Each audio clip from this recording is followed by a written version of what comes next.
कि आजकल वो फैशन हो गया है कि भैया आईफोन रखना ही है, गाड़ी रखना ही है, अच्छी सोसाइटी में घर रखना ही है। तो लोग भूल जाते हैं ये चीज़ कि भैया सेविंग्स भी ज़रूरी है। आई एम नॉट सेइंग कि हम लोन नहीं लें, दैट डिपेंड्स कि उसके ईएमआई के बोझ के तले हमारी जिंदगी की खुशियां ना कटें। तो क्या राइट एज है जहाँ से हम लोग इन्वेस्टिंग स्टार्ट कर सकते हैं? Income minus saving is equal to expenses is the right formula. But अभी फार्मूला यूज कौन सा हो रहा है? Income minus expenses is equal to saving. आजकल बहुत सारे यूपीआई एप्लीकेशंस चल रहे हैं, जैसे फ़ोनपे है, गूगल पे है, पेटीएम है।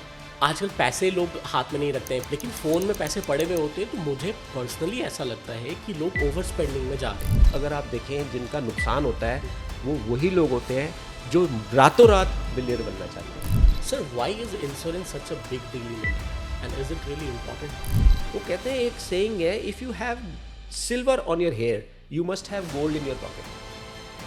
तो अगर पैसे हैं ना रिटायरमेंट के टाइम पे, तो हम कुत्ते को भी बिस्कुट खिला सकते हैं, और पैसे नहीं है तो वाइस वर्सा एक डिफरेंट भी हो सकता है कि हमें ऐसा बिस्कुट खाने की नौबत आ सकती है। Welcome you all to the next episode of podcast with Rishi Jha. तो आज के हमारे गेस्ट है सीएस रोचकपुरी जी, एक इंस्पायरिंग फाइनेंशियल एक्सपर्ट जिनकी जर्नी खुद एक एग्जांपल है फाइनेंशियल अवेयरनेस की पावर का। 25 साल से ज्यादा का एक्सपीरियंस है इनका फाइनेंस इंडस्ट्री में, और 700 से ज्यादा फैमिलीज को इन्होंने फाइनेंशियली फ्री बनाया है आज तक। रोचकपुरी जी ना बस एक कंपनी सेक्रेटरी हैं, एक फाइनेंशियल एडवाइजर भी हैं। इनके इनसाइट कॉर्पोरेट प्रोफेशनल्स और हाई नेटवर्थ इंडिविजुअल्स तक पहुंचती है। आज के पॉडकास्ट में हम लोग डिस्कस करेंगे कब और कैसे स्टार्ट करें अपनी फाइनेंशियल जर्नी को, कौन से इंश्योरेंस आपके लिए सबसे जरूरी है, और इन्वेस्टिंग की हैबिट को अर्ली स्टेजेस ऑफ लाइफ से कैसे बनाना शुरू करें। तो अगर आप फाइनेंशियली इंडिपेंडेंट अभी तक नहीं हो पाए हो तो ये पॉडकास्ट आपके लिए है।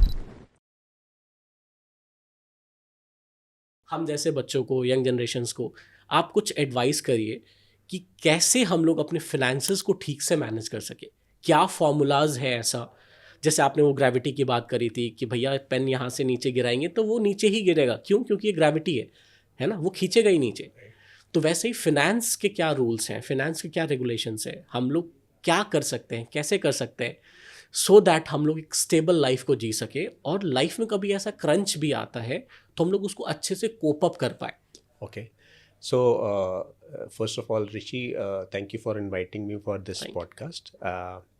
सी, आपने ना बड़ा अच्छा कहा, ये कोविड में ना बहुत सारे लोगों के साथ हुआ, and not only Covid, otherwise वैसे भी अगर आप देखें जो हमारे इकोनॉमिक सिनेरियो में सिचुएशन चल रही हैं, तो कई बार क्या होता है, एक अच्छी बड़ी लॉन्ग टर्म एक जॉब चल रही थी, बीच में कई बार ब्रेक आ जाता है। कोई बड़ा अच्छा बिजनेस चलता हुआ किसी न किसी कारण से ब्रेक आ जाता है, या उसमें डाउनफॉल आ जाता है ना। यू अंडरस्टैंड कि कोई भी बिजनेस है उसके ऊपर चैलेंजेस होते हैं, कोई ना कोई रिस्क से ऑलरेडी मीट कर रहा होता है। तो ऐसे में ना जो फाइनेंसेस हैं उस पर सबसे पहला झटका लगता है। सी, अब यहाँ पे समझने वाली बात यह है कि अगर कोई कंपनी में लॉस आ जाए या कंपनी में पैसा आना बंद हो जाए तो कंपनी बंद हो सकती है। वेयरएज अगर एक इंडिविजुअल के घर में पैसा आना बंद हो जाए तो उसके घर के फैमिली के खर्चे तो बंद नहीं हो सकते। तो family has to live and suffer. तो अगर इससे बचने का तरीका क्या है कि हम जब स्टार्ट करें अर्निंग, जब हम जॉब स्टार्ट करें, जब हम बिजनेस स्टार्ट करें, हम पहले दिन से ये सोच के चलें कि फाइनेंशियल फोरकास्ट बना के चलें, एक प्लान बना के चलें माइंड में, प्रेडिक्टेबल फ्यूचर में जो जो चीज़ें हमारी इवेंट्स होने वाले हैं, या जो अनप्रिडिक्टेबल इवेंट क्या क्या हो सकते हैं, उनको प्लान करके चले। तो मुझे लगता है कि हम इस पे बड़ा पार पा सकते हैं। और अल्टीमेटली कहानी यही है कि अगर आपको लॉन्ग टर्म कुछ एक ऐसी वेल्थ क्रिएट करनी है जहाँ पर आपके प्रिडिक्टेबल जो इवेंट्स है उस पे जो पैसा यूज़ होना है, उस पे जो पैसा लगना है वो कवर हो जाए, तो उसके लिए आपको कहीं ना कहीं तो फंड क्रिएट करना पड़ेगा, राइट। और फंड क्रिएट करने का मतलब है कि सबसे पहले आपको कुछ ना कुछ सेव करना पड़ेगा, राइट। तो सेविंग्स को लेके हम लोग कहाँ से स्टार्ट कर सकते हैं, यंग जनरेशन्स की अगर हम लोग बात करें तो? ओके, क्योंकि जनरली क्या होता है ना कि आजकल वो फैशन हो गया है कि भैया आईफोन रखना ही है, गाड़ी रखना ही है, अच्छी सोसाइटी में घर रखना ही है। राइट, तो लोग कहीं ना कहीं भूल जाते हैं ये चीज़ कि भैया सेविंग्स भी ज़रूरी है। राइट, और मैं सच बोल रहा हूँ तो मेरे आसपास बहुत सारे लोग हैं, मतलब हमारे एज ग्रुप के जो हैं, उन लोगों के बीच में इसका अवेयरनेस नहीं है। राइट। है ना, लोग बस कमा रहे हैं, खा रहे हैं, जी रहे हैं, कुछ ऊपर नीचे हुआ, दोस्त यार हैं ठीक ठाक, कहीं से उठा लिया। आजकल तो शॉर्ट टर्म लोन्स भी बहुत बहुत सारे एप्लीकेशंस हैं जो शॉर्ट टर्म लोन्स दे रहे हैं लोगों को, लोग वहाँ से उठा लेते हैं और चीज़ें मैनेज हो जाती है समहाउ। मतलब ध्यान नहीं है उधर, जीने में ज़्यादा फोकस है बट सेविंग्स की तरफ नहीं है। तो कहाँ से लोग शुरू कर सकते हैं, कैसे कैसे स्टार्ट किया जा सकता है ये? ओके, सो बेसिकली ना ऋषि, ये ना सबसे बड़ी बात है, it is just a matter of creating discipline in life. अब देखिए, अगर आप have you ever been to gym, कभी जाते हैं आप जिम में, तो जिम में जाने के लिए ना क्या होता है कि हम मॉर्निंग में जिम जाते हैं। कितने बजे जाते हो आप जिम? मैं तो फिलहाल नहीं जा रहा अभी हूँ। पहले कभी जाते थे? हाँ, सुबह 6 बजे। 6 बजे, ठीक है। पर क्या सुबह 6 बजे जाना बड़ी खुशी से जाते थे या थोड़ा चैलेंजिंग होता था? नहीं, पहले तो ऐसा था कि मतलब एक शेड्यूल बनाया कि भैया जाना है 6 बजे मुझे, राइट। लेकिन बाद में फिर वो मज़ा आने लग गया। पहले तो पेन होता था। पहले पेन होता था जी।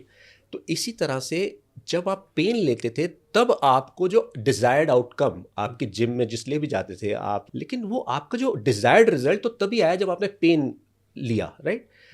तो इसी तरह से सबसे पहले हमें ये देखना है कि हमारा फ्यूचर में कोई डिजायर्ड रिजल्ट है that we are looking for. It comes in finances also, right. अगर मुझे लगता है कि यार मैं आज से कुछ साल बाद मेरे लाइफ में कुछ प्रेडिक्टेबल इवेंट होने वाले हैं। अब जैसे आपने बात की यंग जनरेशन की, बड़ी अच्छी बात है। तो यंग जनरेशन के लिए भी सबसे बड़ी क्या है, उसकी कल को शादी होनी है, कल को उसने हनीमून पे जाना है, कल को उसके बच्चे भी होने हैं, बच्चों की एजुकेशन के लिए भी पैसे खर्च होने हैं, कल को बच्चों की हायर एजुकेशन के लिए पैसे खर्च होने हैं, कल को वो रिटायर भी होना है। तो अगर वो गोल क्लैरिटी है कि मुझे ये सब गोल्स को मीट करने के लिए पैसा चाहिए होगा, तो आज मैं उस गेन को, मतलब उस पेन को लेने को तैयार हूँ। Unless and till that goal is clear, unless and till that think कि भाई मैं बचाऊं किस लिए, वो क्लियर नहीं है तो नहीं हो पाता, राइट। तो इसके लिए भी हमें करना क्या पड़ेगा? सबसे पहले तो हमारे को एक प्रेडिक्टेबल इवेंट डिज़ाइन करना पड़ेगा, या तो खुद या हमें किसी फाइनेंशियल एडवाइजर से बात करके, डिस्कस करके वी कैन थिंक ऑफ भाई मेरा जो फ्यूचर में रिक्वायरमेंट कहाँ कहाँ आने वाली है। गाड़ी कब लेने वाले हो, घर कब लेने वाले हो, शादी कब करने वाले हो, हनीमून का क्या प्लान है? हाँ। तो अब जैसे फॉर एग्जांपल, अब मैं आपको एग्जांपल बताता हूँ। अब जैसे अभी मैं आपके यहाँ आ रहा था तो मैंने आपसे पूछा कि यार ऋषि, आप मुझे ना मैप भेज दो। आप भी ऐसा करते होंगे कि जहाँ पर आपने कहीं पहली बार जाना है तो यू फॉलो मैप, राइट। तो मैप अगर फॉलो करते हो तो सोता क्या है? तो मैप और फॉलो कहाँ करते हो? देखो, आप अगर कोई जगह पे बार बार जाते हो तो you don't need map, but कोई ऐसी जगह जहाँ आप पहली बार जा रहे हो तो अगर आपको मैप मिल जाता है तो आपकी जर्नी आसान हो जाती है and reaching to the destination is almost certain. और आप ना रास्ते में जो सीनरी है वो भी एंजॉय करते हुए जाते हो, क्योंकि हमें पता है कि वो रास्ता तो हमें पता ही जाना कैसे है, राइट। वो मैप है ही हमारे पास। Now think of a situation कि आपके पास अगर जो जिंदगी में फ्यूचर में जो आपके गोल्स आने वाले हैं, चाहे वो प्रेडिक्टेबल इवेंट्स हैं या अनप्रेडिक्टेबल इवेंट्स हैं, वो भी एक ऐसा फ्यूचर है जो आपने देखा नहीं। अगर जो चीज़ आपने नहीं देखी, अगर उसमें आप मैप बना लो कि आज से कुछ साल बाद मेरा ये होना है, उसके कुछ साल बाद मेरे ये गोल आने हैं। जैसे आपने बोला, गाड़ी का गोल हो सकता है, घर का गोल हो सकता है, आपकी शादी का गोल हो सकता है, हनीमून का गोल हो सकता है, बच्चों की एजुकेशन का गोल हो सकता है, बच्चों के लिए आप ग्लोबल एजुकेशन के लिए प्लान कर रहे हो, उसका गोल हो सकता है, आपकी कल को फ्यूचर में you don't want to depend on children, वो गोल हो सकता है। कई बार हमारे पेरेंट्स हमारे लिए एक लायबिलिटी होते हैं उस एज में जाके, क्योंकि उस टाइम में फादर या मदर रिटायर हो रहे होते हैं लोगों के, तो उन सब चीज़ों का भी ध्यान हमें रखना पड़ता है। क्या अगर वो हमारे पे डिपेंडेंट है भाई, अगर वो रिटायर हो गए तो हमें उनका भी ध्यान रखना है। तो अगर आपके पास वो आप मैप ऑफ लाइफ में जब आप उसको डेजिग्नेट कर देते हो, जैसे एक ट्रेन जा रही है तो एक नॉर्मल स्टेशन आ रहा है, तो नॉर्मल स्टेशन तो एक ट्रेन चलती चली जा रही है, लेकिन अगर बड़ा जंक्शन आ रहा है तो वहाँ ट्रेन कुछ टाइम लेती है। जैसे बच्चों की एजुकेशन है, हमारे खर्चे हैं, रेगुलर एक्सपेंसेस है, उसके लिए जो हमारी एक रेगुलर इनकम आ रही है हम उससे खर्चा करते रहें।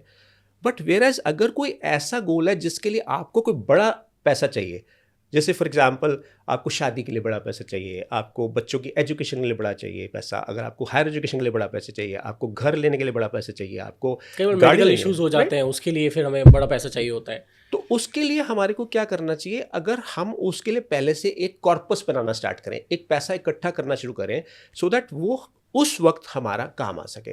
तो जब हम ये डिसाइड कर लेते हैं कि ये हमारा गोल है और मुझे ये मीट करना है, तभी हम ये काम कर पाते हैं, और इसके लिए हमें मैप ऑफ लाइफ बनाना बड़ा ज़रूरी है। अभी मेरे को एग्जैक्टली याद आया, जब 11th में मैंने एक्चुअली कॉमर्स लिया हुआ था, Okay.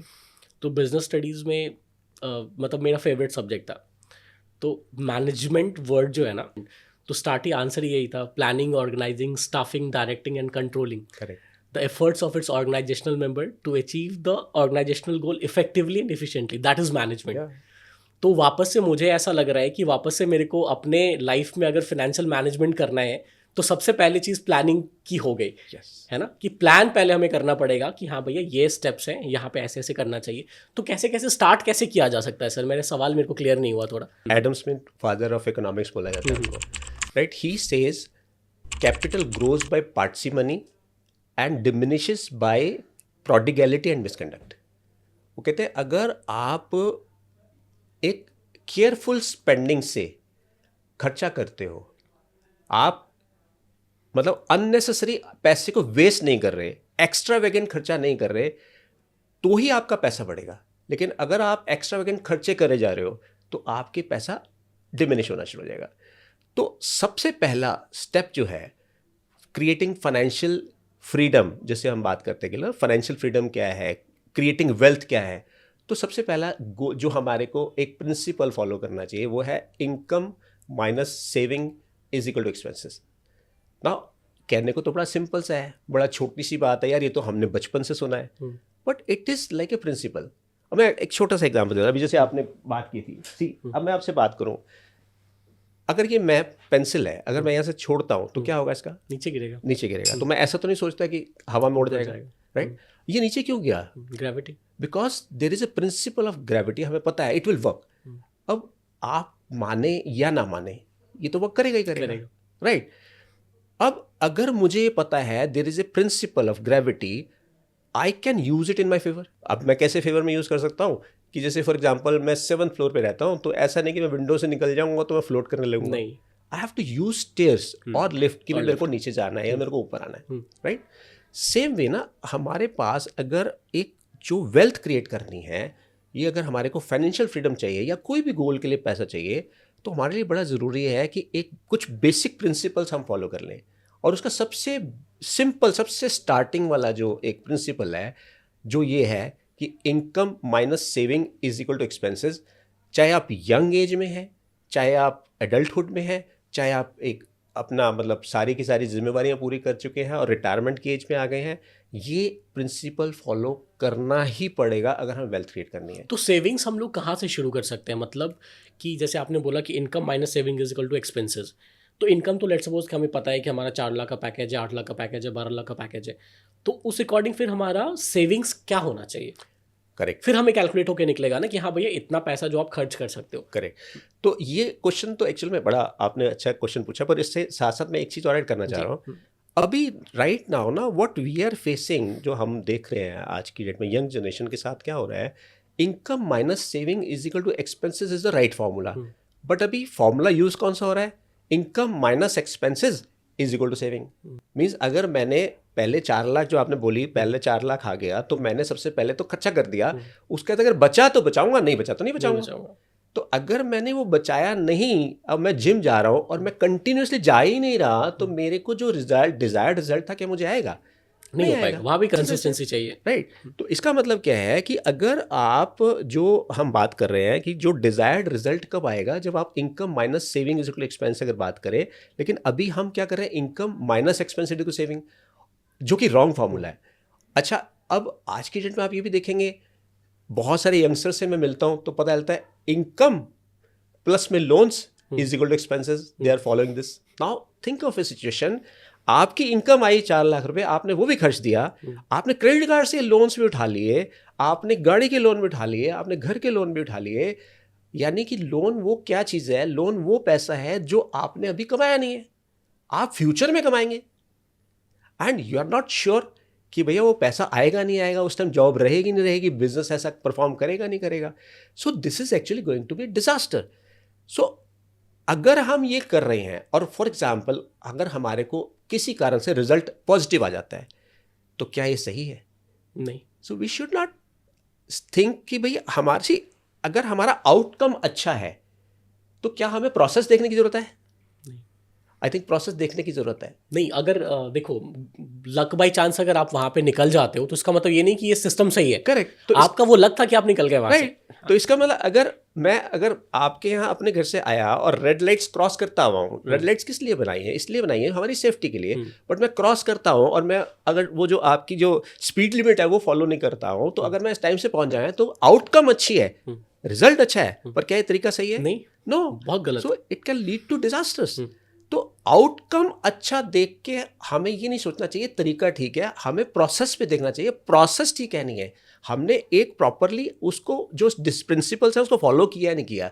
If you are following those principles तो कोई दिक्कत ही नहीं है कि किसी तरह से लाइफ में कोई डिजास्टर की कोई सिचुएशन आ जाए, कोई टेंशन आ जाए, राइट। तो coming back to your question, you said कि 4 लाख रुपए पर मंथ आता है तो हमें क्या बचाना चाहिए? See it again depends. See अब ना यहाँ पर हर एक व्यक्ति के लिए क्या बचाना चाहिए, कितना बचाना चाहिए, कहाँ बचाना चाहिए, it depends on a question. First of all we should ask ourselves कि हमें चाहिए क्या। हम इसको बड़े आसान भाषा में बोलते हैं, purpose decides the choice, right. वो बचाने का मेरा पर्पस क्या है, वो मैं किस लिए बचाना चाहता हूँ, what is the goal that I want to achieve with that money, right. Make sense. Okay. अच्छा, अब अगर मेरे को गोल अपने बच्चे की शादी के लिए करना है, मेरे को गाड़ी के लिए करना है, मेरे को फॉरेन टूर के लिए करना है, मेरे को अपनी रिटायरमेंट के लिए करना है, वट एवर द गोल में भी, उसके बेस पे मैं फर्स्ट ऑफ ऑल डिसाइड करूं कि मेरा पर्पस क्या है, उसके लिए मेरे को कितने पैसे चाहिए होंगे और उसके लिए मुझे आज क्या बचाना चाहिए, right. That should be the principle. For example कि अगर मेरे को ये पता है कि जो मेरे फ्यूचर में आने वाले गोल्स हैं, 2 तरह के गोल्स हो सकते हैं, 2 तरह के जंक्शंस हो सकते हैं, मैप ऑफ लाइफ की हम बात कर रहे थे, तो कुछ ऐसे जंक्शंस होते हैं जो लाइफ में ना बड़े हम इमोशनली अटैच्ड हैं। जैसे फॉर एग्जाम्पल मेरी एक बेटी है, I am very very much attach to her. तो हमें लगता है कि यार हमें ना बेटी की शादी करनी है ना, सभी घरों में होता है कि हम ना बड़े अच्छे से शादी करना चाहते हैं, राइट। तो अगर अच्छे से शादी करना चाहते हैं तो we need funds for that, right. तो अब आप मेरे को एक छोटी सी बात कराओ कि अगर मैं बेटी के लिए अपना बहुत अटैच्ड हूँ और मुझे उसके लिए फंड्स चाहिए जब उसकी शादी के लिए चाहिए हो, तो क्या ये सही रहेगा कि उसकी शादी से 4 साल पहले मैं अपनी मेरा एक और गोल है जहाँ मैं अपने फैमिली के साथ एक वर्ल्ड टूर करके आऊँ, तो क्या ये सही डिसीजन है कि मैं वर्ल्ड टूर कर रहा हूँ और सारे पैसे को वहाँ लगाया हूँ एट द कॉस्ट ऑफ जो मेरे बेटे की शादी के लिए पैसा मैंने बचाया था, और मैं जाके वो वर्ल्ड टूर कर रहा हूँ? ये राइट चीज नहीं होगा। तो अगर आप देखिए वर्ल्ड टूर जो है ना, एक गोल है जो अगर हो जाए तो ठीक है, नहीं हो तो मतलब कोई प्रॉब्लम नहीं है, लेकिन शादी तो होनी है। हाँ, it's nice to have goal, भाई आज हो जाए तो अच्छा है, नहीं हो तो ना अच्छा है। बट जो एक गोल है विच इज नॉट नेगोशिएबल गोल, बेटी की शादी वाला, उसकी कॉस्ट पे मैं नाइस टू हैव गोल को पूरा कर रहा हूँ तो गलत है। तो first of all I need to understand वो 4 लाख में से मेरे को पैसे बचाने हैं, उसका पर्पस क्या है। हमें 3 क्वेश्चंस अपने पूछने चाहिए। पहला कि मुझे कब और कब पैसे चाहिए, दूसरा कितने और कितने पैसे चाहिए, और किस पर्पस के लिए और किस पर्पस के लिए चाहिए। जैसे अभी मैंने एग्जांपल दिया, नाइस टू हैव गोल यानी अगर बेटी की शादी है और एक वर्ल्ड टूर है, तो अगर मेरे को पता है इस ईयर में चाहिए हो, इतने पैसे चाहिए और इस पर्पस के लिए चाहिए, तो मैंने सबसे पहले ही डिस्टिंग्विश कर दिया। अगर कोई गोल नाइस टू हैव गोल है, वो हो ना हो, पर वो गोल मेरा होना जरूरी है, मुझे सबसे पहले उसको प्रायोरिटी मस्ट हैव में जानना चाहिए। और उस मस्ट हैव में भी मेरे को देन ये डिसाइड करना चाहिए कि what is the minimum amount जो मुझे उसकी शादी के लिए चाहिए होगा, what is the reasonable amount जो मुझे उसकी शादी के लिए चाहिए होगा, और what is the aspirational amount जो मुझे उसकी शादी के लिए चाहिए होगा। अकॉर्डिंगली आई शुड प्लान कि मुझे कितना पैसा चाहिए होगा, कितना मैं रिस्क ले सकता हूँ, राइट। बट स्टैंडर्ड अगर हम जैसे कहते हैं कि जब हम यंग होते हैं ना, हमारे ऊपर जिम्मेवारियाँ नहीं होती। अब हमारे पास जब जिम्मेवारी नहीं होती, हम ज़्यादा पैसा सेव कर सकते हैं। लेकिन जब हम एक शादी कर लेते हैं, हम बीवी बच्चे वाले हो जाते हैं, कई बार हमारे फैमिली में और जिम्मेवारी होती है, तो हमारे पैसे बचने कम शुरू होते हैं। तो it is always better to save as much as you can. जहाँ पर आप स्टार्टिंग में कर सकते हैं, आप 50% तक भी कर सकते हैं। आई एम नॉट सेइंग कि इतना हम वो स्टिंजी हो जाएं कि हम रेगुलर खर्चे भी नहीं कर रहे। इट्स नॉट, जो हमारे रेगुलर खर्चे हैं, जो आज के खर्चे हैं, वो हमें करने ही करने, बट एक्स्ट्रावेगेंट खर्चे को बचाना है हमारे को, राइट। तो एटलीस्ट 20% से लेके 50% जितना आपको लगता है आप कर सकते हैं, that will actually build the wealth only. So that is what I want say. तो अभी मुझे ना ऐसे ही सोशल मीडिया हम लोग जब स्क्रॉल कर रहे होते हैं तो एक बार मैंने देखा था कहीं पे किसी फाइनेंस एडवाइज़र को ही सुना था, वो कह रहे थे कि भैया अगर तुम्हारे पास 1 करोड़ रुपए का सेविंग्स हो जाए ना फिर तुम रिटायर हो जाओ. तो मतलब ऐसा कोई नंबर है कि सेविंग्स अगर अपने पास इतना हो जाए तो म्यूचुअल फंड्स में या और भी अलग अलग जगह पे इन्वेस्ट करके आप उसको मल्टीप्लाई कर सकते हो? कुछ है क्या कोई ऐसा बेंचमार्क कि एक सर्टेन नंबर ऑफ सेविंग्स अगर हमारे पास हो जाए तो हम लोग सेफ एंड सिक्योर हैं लाइफ के हर चैलेंजेस को लेने के लिए? करेक्ट. सो ऋषि, ऐसा ना, there is nothing fixed in this. कोई स्टैंडर्ड मिक्स नहीं है. सी, एक व्यक्ति अगर कोई, मतलब एग्जांपल दूं मैं आपको, एक व्यक्ति जो एक बड़ी ही मिडिल क्लास बैकग्राउंड से आता है तो मे बी उसके लिए 1 करोड़ सफिशिएंट हो. वेयरएज अगर हम बात करें बिग कॉर्पोरेट्स, बिग पीपल, तो उनके लिए 1 करोड़ शायद कुछ भी नहीं है. राइट. इट डिपेंड्स मेरा लाइफस्टाइल कैसा है. इट डिपेंड्स कि मेरे फ्यूचर की रिस्पॉन्सिबिलिटीज़ क्या हैं. इट डिपेंड्स कि मेरे फ्यूचर के गोल्स क्या हैं, मेरे ऊपर कितनी जिम्मेवारियाँ हैं, कितने लोगों का जिम्मेवारी मेरे कंधे पे है. राइट. तो ऐसा कोई स्पेसिफिक नंबर नहीं है. ये अलग अलग लोगों के लिए अलग अलग अमाउंट हो सकता है वो. राइट. किसी के लिए 1 करोड़ होगा, हो सकता है किसी का 50 लाख में चल जाए, हो सकता है किसी के लिए 10 करोड़ भी कम हो. And that is why we are saying, आप देखें बिग कॉर्पोरेट्स, क्या उनको किसी पैसे की कमी है? If you talk about, मतलब I should not name any corporates here, but आप big corporates कोई भी उठा लीजिए, इतना huge money होने के बाद भी they are always on expansion mode. Why? Right? So there is no end to it. Yes, but जहाँ तक बात है हमारी एक रेगुलर जिंदगी की जिम्मेवारियों की, लाइबिलिटीज की, उस पर एक मार्किंग होनी ज़रूरी है. उसके लिए मुझे लगता है हमें एक जो रेगुलर हमारे फाइनेंशियल एडवाइज़र, प्रोफेशनल एडवाइज़र हैं, उनके साथ बैठ के डिस्कस करना चाहिए अपनी रिस्पॉन्सिबिलिटीज़ और लाइबिलिटीज़ जो फ्यूचर में आने वाली हैं, उसको देखते हुए what is the amount that we should have, जिसके बेस पे हमारे, मतलब मुझे जो क्रक समझ में आया है वो सीन ऐसा है कि भैया आपके पास इनकम चाहे जो भी आ रहा हो उससे कोई फ़र्क नहीं पड़ता. आपको पहले आपके गोल्स पता होने चाहिए कि भैया आपको कब कब फाइनेंसेस की ज़रूरत है और क्या अमाउंट होगा वो, और इसके लिए आपको एक प्रोफेशनल एडवाइस लेना चाहिए, आपको अपने एडवाइज़र के पास जाना चाहिए और फिर आप अपनी चीज़ें बताओ उनको कि मेरे लाइफ में ये चीज़ होना है, फिर ये चीज़ होना है, फिर ये लेना है, फिर वो लेना है. उस अकॉर्डिंग फिर वो एक स्ट्रक्चर बताता है आपके इनकम के बेस पे. करेक्ट. करेक्ट. सी, आप मतलब आप इसको ना, you have rightly put, basically क्या है कि हमारे को ये अल्टीमेटली मैप ऑफ लाइफ बना के ही काम करना चाहिए और हमारे को ये डिसाइड करके चलना चाहिए कि येस, अगर फ्यूचर में कुछ करना है तो आज हमें उसके लिए तपना पड़ेगा. No pain no gain. तो क्या राइट एज है जहाँ से हम लोग इन्वेस्टिंग स्टार्ट कर सकते हैं? यहाँ पे ना मैं आपसे एक बात शेयर करना चाहूँगा. मैं आपसे ना एक 3 स्पैन्स की बात करना चाहता हूँ. ठीक है. एक ना, हम जब जॉब करते हैं, बिजनेस करते हैं, तो अगर आप देखें कि हम एक एज से लेकर एक एज तक करते हैं, तो व्हाट इज दैट एज? 20 और 25? 21, 22 से 60 एज तक. राइट. मैक्सिमम 60 तक. सो this is the earning span of any person. Right. से 35-40 ईयर्स. ओके. अच्छा, अब आप मैं उससे पूछूं कि what is the life span? I guess 60-65 आजकल तो. सो लाइफ स्पैन इज जब वो बच्चा पैदा होता है तब से लेके जब उसकी डेथ होती है बंदे की. सो अर्निंग स्पैन 25 से 60 तक, लेकिन पैदा हुआ 0 में, मे बी 80 तक जिए, 90 तक जिए, 70 तक जिए, हमें नहीं पता, but it is in any case more than the earning span. हाँ बिल्कुल. राइट. हाँ. If I ask you what is the spending span? Life time.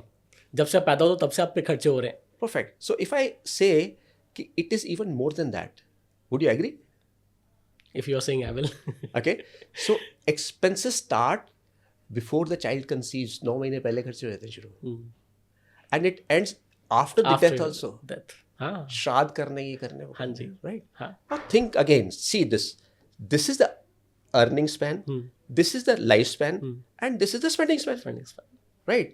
So now अगर ये spending span और ये अर्निंग स्पैन बराबर होते, भाई यही अर्निंग स्पैन है, यही स्पेंडिंग स्पैन है, तो आपको कोई फाइनेंशियल प्लानिंग की जरूरत नहीं होती. आप कमाते जाओ, खर्चते जाओ, कमाते जाओ, खर्चते जाओ, कमाते जाओ, खर्चते जाओ. But the problem is income span तो इतना सा है और स्पेंडिंग स्पैन इतना है. तो अगर आपने उस थोड़े से टाइम पीरियड में शुरू के साल बर्बाद कर दिए, तो how are you going to manage all the expenses जो कि स्टार्टिंग से लेके एंड तक होने. तो इसलिए ज़रूरी है at the first salary, at this first business profits, you start saving. Maybe you are at the age of 21 or say it's 25. You have to start with the time you have Yes. started gaining anything. The moment you start your earning, you start saving from them. But generally लोग ऐसे बच्चे करते नहीं हैं. Youngsters को क्या लगता है कि अभी मतलब सर आजकल के यंगस्टर में प्रॉब्लम आ गया है, पहले नहीं था ये. हम लोगों ने अपने पापा को भी देखा है, इतना कुछ कैलकुलेटिव वो चलते हैं. मतलब पापा मेरे कहते हैं ये चीज़ कि भैया एक तो तुम्हारे खर्चे कम होने चाहिए, ठीक है, और जब पैसे बहुत ज़्यादा नहीं होना तो जो ज़रूरत के एक्सपेंस है ना तुम उसमें भी कटौती करो, तुम लाइफ में तभी कुछ कर पाओगे. और जब उन लोग को देखते हैं और फिर खुद को देखते हैं ना, फिर लगता है यार हम लोग तो बहुत ही बड़े नालायक इंसान हैं, ठीक है, लेकिन बहुत कुछ सीखने को होता है. तभी आज हम लोग ये पॉडकास्ट कर रहे हैं और स्पेसिफिकली हमारा फोकस ही यंग जनरेशन है जो सेविंग्स पे ध्यान नहीं दे पा रहे हैं आज. सो ऋषि आपने ये ना बड़ी अच्छी बात बोली. सो बेसिकली क्या है कि देखो जहाँ तक खर्चों की बात है, खर्चे तो देखो जब तक अभी हमने बात की स्पेंडिंग स्पैन जो है वो आपका बच्चा पैदा होने से लेके पहले से और मरने के बाद तक एक इंसान के ऊपर हो रहा होता है एक्सपेंस, होता है खर्चा. अब कई बार लोग हमें कहते हैं कि यार जो पहले से लेके 25 साल तक तो हमने थोड़ा करना हो तो हमारे माँ बाप करेंगे. तो मैं उनको सिंपल सी बात बोलूँ, ठीक है हमारे माँ बाप ने हमारे ऊपर किया, पर क्या हमें अपने बच्चों पे नहीं करना पड़ेगा? So that is to be covered. अच्छा अगर वो कहता है जी यार हमारे मरने के बाद पता नहीं बच्चे हमारा करें नहीं करें, वो कुछ ने देखा है, यार कोई बात नहीं, हमारे पेरेंट्स के भी तो हम कर रहे हैं, तो वाई कांट वी थिंक कि वो नहीं करेंगे. So we have to plan. अब आपने बड़ी अच्छी बात बोली कि खर्चे की बात, कि खर्चा वो करते हैं. तो देखिए इसी खर्चे में ना दो तरह के खर्चे होते हैं. अभी जैसे हम बात करते हैं income minus saving equal expenses. अगर उसी को दोबारा से बात समझें, जब हम income minus expenses is equal to saving वाला फॉर्मूला अपनाने की कोशिश करते हैं तो नॉर्मली एक्सपेंसेस पे ऊपर कंट्रोल ही नहीं होता. अब आप पूछो क्यों नहीं होता? पूछो क्यों नहीं होता? सो खर्चे जो है ना दो तरह के होते हैं. एक खर्चे होते हैं जिसको बोलते हैं कि जो भाई नेसेसरी खर्चे हैं, जैसे हम बोलते हैं नीड वाले खर्चे. एक खर्चे होते हैं जो नेसेसरी नहीं है बट पियर लग्जरी में वांट्स हैं, लग्जरी है. तो जो हमारे नेसेसरी खर्चे हैं, जैसे रेगुलर हमारे को देखो दाल रोटी कपड़ा मकान ये सब तो रेगुलर चाहिए है ना. अभी आपने जैसे राइटली पापा का बताया कि भाई जो एसेंशियल खर्चों में से भी आप कट कर दो, खर्चे तो चाहिए ही चाहिए. बट कुछ खर्चे ऐसे हैं जो which is not dependent on us, which is dependent on the prosperity of my neighbour, और माई फ्रेंड. उसने आज अगर नया आईफोन ले लिया तो यार अगर मैं पुराने से जाऊंगा तो लोग क्या कहेंगे? अगर मेरे फ्रेंड ने अपनी बीवी को घुमा के स्विट्जरलैंड ले आया तो मेरी वाइफ मेरे को आके सबसे पहले ये बोलने वाली है कि वो तो स्विट्जरलैंड ले गए और तुम यार मेरे को मनाली लेके नहीं जा रहे हो, सूरत में लेके जा रहे हो. राइट. सो जहाँ तक खर्चों की बात करते हैं, जब हम इनकम माइनस एक्सपेंसेस वाला फॉर्मूला अपनाते हैं, एक्सपेंसेस पे कंट्रोल ही नहीं है क्योंकि दो तरह के एक्सपेंस हैं, पहला नीड वाला, दूसरा वांट वाला. तो सबसे ज़रूरी है कि अगर हमारे को इस चीज़ को फॉलो करना है तो we should identify which are the expenses which comes under need and which are the expenses which come under wants. हाँ, ये बाइफरकेट करना बहुत ज़रूरी है. बड़ा ज़रूरी है कि आपका नीड क्या है और वांट क्या है. नीड क्या है, वांट क्या है. तो वंस आप नीड और वांट को अगर बाइफरकेट कर लेते हैं तो नीड वाले आप खर्चे कर रहे हैं, वांट्स वाले खर्चों पे आप थोड़ा सा पॉज दे सकते हैं. आप उसके लिए थोड़ा सा प्लान कर सकते हैं कि यार इस महीने मैंने 10 वांट थी, 10 में से एक छोटा वांट कर लिया, थोड़ा सा पैसे करता, एक छोटा सा वांट. मैं ये नहीं कह रहा कि हमने इतना अपने दिल को मार लेना है, नहीं ऐसा नहीं मैं कह रहा, but still we should plan in a way कि जो हर मंथ के इनकम पे प्रेशर ना आए कि हम साथ ही साथ सबके वांट्स में खर्चा करे जा रहे हैं और वह बची कुछ नहीं रहा. कहीं पे मैंने ऐसे ही सुना था कि भैया कोई चीज़ अगर तुमको खरीदना है ना तो तुम खुद से 3 बार पूछो. 3 बार मतलब ऐसा नहीं कि बस हाँ मेरे को ये लेना है, मेरे को ये लेना है, मेरे ऐसे नहीं. मतलब डिफरेंट टाइम पे आप उस पर सोचो. और जब तीनों बार ये आप निकल जाता है कि हाँ भैया तीनों बार आंसर यस है, तो फिर आप उसके पीछे जाओ. और अगर आप लोन पे भी, ये चीज़ भी मैंने कहीं पे सुना है कि अगर आप लोन पे भी कोई चीज़ लेते हो ना तो आप मेक श्योर करो कि आपके पास उतने फंड्स पड़े हुए हैं, तभी आप वो लो, एल्स मत लो आप वो चीज़. Is that so? सी हाँ मैं आपको बताता हूँ. See again it depends on हम क्या चीज़ ले रहे हैं. ठीक है. If we are purchasing an asset जो कि डेप्रिशिएबल एसेट है, तो उसके लिए हमारे को सबसे पहले तो ये सोचना ज़रूरी है कि मेरे पास जो अगर मैं लोन ले रहा हूँ उसका पे करने के लिए मेरे पास जो फ्लो ऑफ इनकम आने वाला है वो कितना श्योर शॉट है. Right. I am not saying कि हम लोन नहीं लें, but we should always see कि उस लोन की EMI भरने का इतना प्रेशर ना हो जाए कि हमारे जो रेगुलर नीड वाले खर्चे हैं उस पर प्रेशर आ जाए. See at the end of the day what we want a happy life, a fulfilled life, we want a complete life. हम एक पैसे की टेंशन के साथ जीना नहीं चाहते, राइट? तो अननेसेसरी बर्डन होना is it not a good advisable thing. तो लोन जैसे अगर हमें लेना है तो लोन हमें देखना है कि कौन सी चीज़ें हैं जो अप्रिशिएट करती हैं, एसेट्स कौन सी हैं जो अप्रिशिएट करती हैं, हम उसके लिए लोन ले सकते हैं. दैट अगेन हम उस पर डिपेंड करता है कि हम उसका क्या लोन का स्ट्रक्चर होता है, कौन से बैंक से है, वो हम एक फाइनेंशियल एडवाइजर के साथ बैठ के डिस्कस कर सकते हैं. तो नो शॉर्ट वे कि लोन लेना चाहिए नहीं लेना चाहिए, बट येस अगर ज़रूरत है तो लेना चाहिए. दैट अगेन डिपेंड्स कि उसके EMI के बोझ के तले हमारी ज़िंदगी की खुशियाँ ना दब जाए. आजकल बहुत सारे UPI एप्लीकेशंस चल रहे हैं, जैसे फ़ोनपे है, गूगल पे है, पेटीएम है. आजकल पैसे लोग हाथ में नहीं रखते हैं, पॉकेट में कैश नहीं रखते, लेकिन फ़ोन में पैसे पड़े हुए होते हैं. तो मुझे पर्सनली ऐसा लगता है कि लोग ओवर स्पेंडिंग में जा रहे हैं. तो मुझे इसके तो प्रोज भी दिख रहे हैं कि भैया आपको कैश कैरी नहीं करना, यहाँ पे फाइनेंशियल फ्रॉड होने के चांसेस कम हो जाते हैं, स्नैचिंग नहीं होगा. लेकिन उसका एक साइड इफेक्ट भी मेरे को दिख रहा है कि पता है कि भैया इतने पैसे हैं तो वो खर्च भी हो जाता है. Is that so? इस पे क्या आप कहना चाह रहे हैं? या ऋषि, ये आपने बड़ी अच्छी बात बोली. बेसिकली नो डाउट ये जो इतना इजी हो गया है, कुछ भी ज़रूरत है तो आप UPI पेमेंट कर देते हैं. आपको यहाँ बैठे हैं, आपको वर्ल्ड के किसी में मतलब इंडिया के किसी भी कोने में अगर आपको कुछ भेजना है पैसा, आप इमीडिएटली भेज सकते हैं आप UPI के थ्रू. बट क्वेश्चन यहाँ पर ना, जितना ईज़ हो गया है, हम कैश कैरी करने की ज़रूरत ही नहीं है कि भाई कोई चोरी ना कर जाए, बट उतना ही इसके कुछ ड्रॉबैक्स भी हो गए हैं. वो ड्रॉबैक्स ऐसे हो गए हैं कि चलो इसको समझाने के लिए मैं आपको छोटी सी बात कहता हूँ. आप डिजिटल मार्केटिंग में काम करते हैं, ठीक है? आप मार्केटिंग की बात हम करते हैं, तो मार्केटिंग का ना एक रूल होता है. Can I ask you what is the एक बेसिक सा रूल है मार्केटिंग का, वो क्या है? आप बताओगे क्या? जो दिखता है वो बिकता है. परफेक्ट. तो जो दिखता है वो बिकता है. अच्छा, अब आप ये बताओ कि मैं आपसे पूछूं, पैसे का अगर कोई एक ऐसी चीज़ जो बिल्कुल ट्रू है तो वो क्या है? कैन यू से समथिंग इन दिस? पैसा. हाँ, पैसे में क्या है जो बिल्कुल सच है? वो ये है कि जो दिखता है वो खर्च हो जाता है. मार्केटिंग का रूल ये है जो दिखता है वो बिकता है, पर पैसे का रूल है जो दिखता है वो खर्च हो जाता है. हाँ, हमारे पास कैश होता है, हम खर्च करते हैं, हमें पता भी नहीं होता. राइट. आप ATM से कुछ पैसा विड्रॉ करके लाओ, आप जितना मर्जी विड्रॉ करके ले आओ, आप विद इन नो टाइम आपको नहीं पता चलेगा वो खर्चा कब हो जाएगा. और लेकिन आप ये भी चेक करना कि अगर बाई चांस आपने 4 दिन पैसा विड्रॉ नहीं किया, काम आपका तभी चल जाता है. सही कह रहे हो. राइट.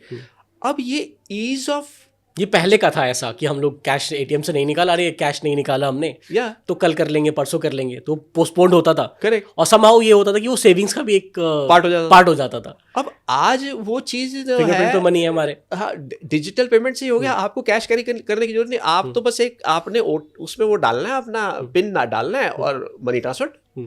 तो there is no stoppage of spending unless and until we have disciplined our life in a way कि जहाँ हमें पता है कि this comes in my needs और वांट्स. जहाँ पे जैसे आपने बोला कि कुछ भी लेने से पहले 3 बार क्वेश्चन पूछो, है ना? एकदम ऐसा तो नहीं है एकदम से डिस्काउंट सेल आई तो फोमो में यार निकल ना जाए मैं ले रहा हूँ, भले उसको मेरे को ज़रूरत नहीं है तो भी ले लिया. अब अभी मैंने एक फ्रेंड से पूछा, ऐसी मेरी डिस्कस हो रहा था, तो कहते हैं यार वो सेल लगी हुई थी, मैं ना वो जूते ले आया. अच्छा जूते ले आया, कितने? ये 8 नंबर का जूता है. मैं कहा तेरा नंबर तो तू कह रहा था 6 है. मेरा डिस्काउंट तो इसी पे चल रहा था. राइट. सो वेदर वो मेरी ज़रूरत है या नहीं है, तो डिस्काउंट सेल में वो चीज़ खरीद ली. So this is what is happening. So UPI का मतलब एक जो ड्रॉबैक है ये है, हालांकि ड्रॉबैक के कारण डिजिटल करेंसी ये हम ये नहीं कहते कि ये बंद होनी चाहिए. It is just a matter of instilling discipline in our life कि यार ये दोबारा हम लोग डिसिप्लिन पे आ गए. देखो, हाँ, ultimately discipline is the root cause of creating wealth. तो डिसिप्लिन तो चाहिए ही चाहिए. आपको जैसे पैसे खर्च रहे हो उससे पहले डिसिप्लिन आपको पता होना चाहिए, मेरी नीड है ये वांट है. सर जैसे कहते हैं ना कि भैया अगर आप बाजार जा रहे हो, शॉपिंग करने के लिए जा रहे हो, तो बिना लिस्ट के मत जाओ. करेक्ट. ऐसा नहीं हो कि आपको जो जो दिख रहा है आप खरीद रहे हो. ऐसा होना चाहिए कि आप एक लिस्ट बना के जाओ कि आज आप इस मार्केट में जा रहे हो और आपको यहाँ से क्या क्या चाहिए। करेक्ट। तो ये एक बेटर वे है मतलब पैसा को सेव करने का। आपने कहा ना वो 6 नंबर का जूता पहनता है, 8 नंबर पे डिस्काउंट तो वो लेके आ गया। तो हम लोग को जब बाजार में दिखता है, वापस से वो दिखने और बिकने की बात आ गई, बहुत सारी चीज़ें हमें दिख रही होती है, हमें लगता है ये भी ले लेते हैं, ये भी ले लेते हैं, और कई बार वो सब चीज़ें पड़ी हुई रह जाती हैं और वो काम का नहीं आता। मेरी मम्मी के साथ ये चीज़ है, वो बाजार जाएंगे ना, वो नहीं सोचेंगे कि क्या होना है इसका, उनको ये चीज़ पसंद आ गया तो वो ले लेंगे। 3 ले लिया, 4 ले लिया, 5 ले लिया, आप सोच रहे अब ये जब घर आती है, अच्छा तो इसका क्या करेंगे, तो ये मुरली को दे देंगे, ये दीदी को दे देंगे, ये पापा के काम आ जाएगा, लेकिन वो किसी की ज़रूरत की चीज़ ही नहीं है। तो आप जब भी बाजार जाते हो तो आपके पास लिस्ट होना चाहिए। इस पे क्या कमेंट है आपके? अब मैं जब अपनी वाइफ और बिटिया के साथ जब मार्केट जाता हूँ तो मतलब मैं इस ऑलवे एक really I feel happy about it कि अगर मेरी बेटी कुछ लेने को बोलती है तो आई एम सो मतलब इमोशनल हो जाता हूँ, मगर उसने जिसको हाथ लगा दिया मुझे लगता है मैं ले लूँ। बट मेरी वाइफ इस मामले में ना बड़ा सेंसिबली सोचती हैं कि भाई वो बेटी की ज़रूरत की चीज़ है या नहीं है, और वो उसको बेटी को पहले से समझा के चलती हैं कि बेटा आज हम जा रहे हैं ना विंडो शॉपिंग ही करनी है, राइट। आपने विंडो शॉपिंग की, अगर विंडो शॉपिंग करने जा रहे हो जरूरी नहीं है आप जा रहे हो तो हर बार आप जाओगे तो कुछ खरीदना ही है। I think this is something which every parent should actually teach to their children. So I am really happy that my wife does this. Sir youngster को ना मतलब फाइनेंशियल हैबिट्स क्या होने चाहिए उनके, इस पे क्या कमेंट आप करते हो? Okay, and what is the right habit one must follow? Okay, see ऐसे तो देखो बहुत सारी हैबिट्स हैं, लेकिन मैं 2-3 की बात करता हूँ यहाँ पर। सबसे पहला तो वो बेसिक चीज़ तो वही है, income minus saving is equal to expense. ये तो क्लियर है मेरे दिमाग में अब। That is the one thing which can make or break financial futures for people, right.